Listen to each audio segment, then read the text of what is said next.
সঞ্জীব কুমার একজন সহজ সরল মনের মানুষ হওয়া সত্ত্বেও প্রেমের ব্যাপারে আনলাকি ছিলেন। অনেক মহিলার সাথেই তার প্রেমের সম্পর্ক গড়ে উঠলেও সম্পর্কগুলি পরিণতি লাভ করেনি। প্রথমে সঞ্জীব কুমারের জীবনে হেমা মালিনী এলেন, কিন্তু হেমা মালিনীর মা এই প্রেমের সম্পর্কে আপত্তি জানালেন।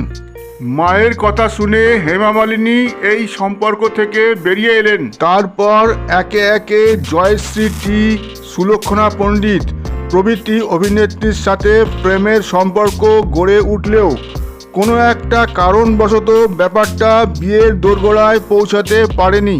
সুচিত্রা সেনের সাথে বন্ধুত্বের সম্পর্ক গড়ে উঠলেও সেখানে প্রেম ব্যাপারটা ছিল না।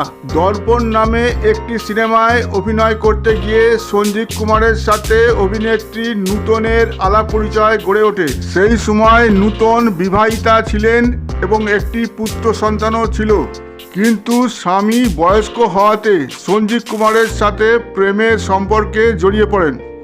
প্রেমের ব্যাপারে সঞ্জীব কুমারের চেয়েও নূতনের আগ্রহই বেশি ছিল। নূতন প্রেমপত্র লিখতেন সঞ্জীব কুমারকে। একটি চিঠিতে 10 বার আই লাভ ইউ কথাটা লিখে পাঠিয়ে দিয়েছিলেন। চিঠিগুলো থেকে এটাই বোঝা যায় যে নূতন সঞ্জীব কুমারকে পাগলের মতো ভালোবাসতেন। মেকআপ রুমে নূতনের উদ্দামতা পাগলের পর্যায়ে চলে গিয়েছিল। এরপর নূতনের স্বামী সব কিছু জানতে পারলে প্রচণ্ড বকাবকি করেন। স্বামীর কাছে ভালো সাজতে গিয়ে নূতন সঞ্জীব কুমারের ওপর সব দোষ চাপিয়ে দেন। স্বামীর থ্রেট খেয়ে আতঙ্কগ্রস্ত নূতন সংসার রক্ষা করার জন্য দর্পণ সিনেমার শুটিংয়ের সেটে সবার সামনে সঞ্জীব কুমারকে এক চড় মারেন। সঞ্জীব কুমার ভদ্র মানুষ বলে অপমান চুপচাপ সহ্য করলেন। নূতনের চিঠিগুলো নিয়ে পেপারে ছেপে দিলে বা থানায় গেলে নূতনের ভালো মানুষের মুখোশ খুলে যেত। নূতন ও সঞ্জীব কুমার আজ আর আমাদের মধ্যে নেই।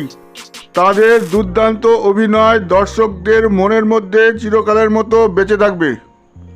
চ্যানেলটিকে সাবস্ক্রাইব করে আমাদের পাশে থাকবেন।